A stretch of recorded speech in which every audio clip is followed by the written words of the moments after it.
That's that black tax they don't tell you about. We're gonna go into banking. And it just never ceases to amaze me how we don't realize the significant roles that banks play in our lives. Why do you think you don't have more African American banks or credit unions?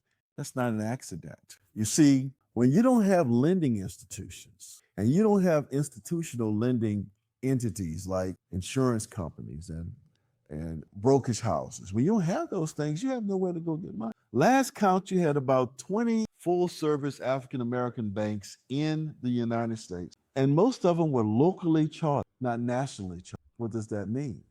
That means to you and I that they are highly regulated by the state government, and most of them are limited in their lending capacity. They have to, for liquidity reasons, they have to buy government-backed security.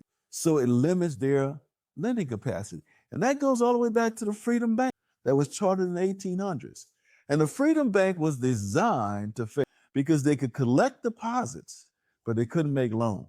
Now, why am I sharing that story?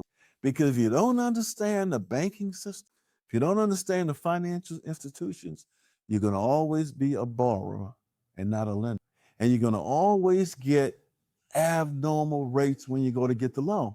That's why it's so important to have lending institutions in your community. And that's why it's important that we understand banking. That's that black tax they don't tell you about. That's why it's important for us. That's why it's important for us to understand banking and historically understand why it costs you to borrow more money than some other group. That's the black tax. You know, every